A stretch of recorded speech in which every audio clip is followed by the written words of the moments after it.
এই গরমে শরীরকে ঠান্ডা রাখতে আর সুস্থ রাখতে এই জিনিসের কিন্তু জুড়ি মেলা ভার।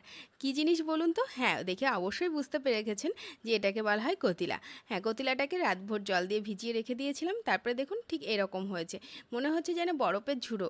আর তার সঙ্গে আমি এখানে মিছরি আর এখানে নিয়ে নিয়েছি মৌরি। এগুলোকে একটু গুঁড়ো করে নেব। এই দুটো জিনিসও কিন্তু গরমে আমাদের শরীরকে কিন্তু ভীষণভাবে ঠান্ডা রাখতে সাহায্য করে। তো এটাকে আমি অনেকটা করে নিয়েছি, যাতে স্টোর করে একবারে রেখে দিচ্ছি, যাতে যখনই প্রয়োজন হবে তখনই করে নিতে পারবো। এবার গ্লাসের মধ্যে একটু প্রথমে কতিলাটাকে দিয়ে দিলাম, তার সঙ্গে এই মিক্সড পাউডারটাকে দিয়ে দিচ্ছি, আর একটু গন্ধরাজ লেবুর রস দিচ্ছি। এখানে আপনারা পাতি লেবুর রসও কিন্তু ব্যবহার করতে পারেন। গন্ধরাজ লেবুর রসটা এই কারণে দিচ্ছি যে গন্ধটা সুন্দর হওয়ার জন্য।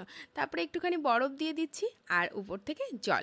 এবার 5 মিনিটের জন্য ভিজিয়ে রেখে দেবো। আর তারপরে লাস্টে একটুখানি দিয়ে দিচ্ছি এখানে বিট নুন।